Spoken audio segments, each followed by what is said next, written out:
যে যারা শহীদ হয়েছে সেই পরিবারকে ন্যূনতম 1 কোটি টাকা করে ক্ষতিপূরণ দিতে হবে এবং যারা আহত হয়েছে তাদেরকে ন্যূনতম 50 লাখ টাকা করে ক্ষতিপূরণ এবং পুনর্বাসনের ব্যবস্থা করতে হবে। বিগত 15 বছরে ফ্যাসিস্ট হাসিনা রেজিমের যে সকল অন্যায় অপরাধ সংঘটিত হয়েছে তার বিচার করতে হবে। গুম, খুন, ক্রসফায়ার এবং বিচার বহির্ভূত হত্যাকাণ্ডের ন্যায় বিচার প্রতিষ্ঠা করতে হবে।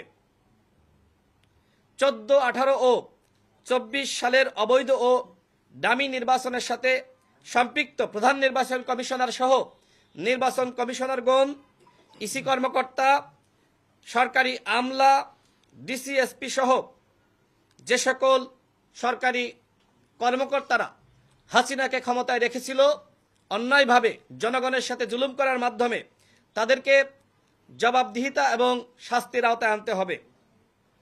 জাতীয় ঐক্য ও সংহতি প্রতিষ্ঠায় ফ্যাসিবাদ বিরোধী সকল রাজনৈতিক দলের সমন্বয়ে রাজনৈতিক পরিষদ গঠন করতে হবে। প্রায় 6 মাসেও উপদেষ্টা পরিষদের অযোগ্যতার কারণে কাঙ্ক্ষিত লক্ষ্য ও জনগণের প্রত্যাশা পূরণ করা সম্ভবপর হয়নি, যে কারণে এই অযোগ্য অথর্ব উপদেষ্টা পরিষদের পুনর্গঠন ও সংস্কার করতে হবে। আমরা এর আগেই বলেছি, বিপ্লবের পরে এইভাবে অযোগ্য অদক্ষ ব্যক্তিদের মাধ্যমে কোনোভাবেই উপদেষ্টা পরিষদ গঠন করা যায় না। মাননীয় প্রধান উপদেষ্টা নিজেই বলেছেন যে তাড়াহুড়া করে যোগ্য ব্যক্তিদের মাধ্যমে এই উপদেষ্টা পরিষদ আমরা গঠন করতে পারিনি। তার মানে তার কাছে এখন সুযোগ এসেছে যারা অযোগ্য তাদেরকে সরিয়ে যোগ্য ব্যক্তিদের ইনক্লুশনের মাধ্যমে এই উপদেষ্টা পরিষদ পুনর্গঠন করা।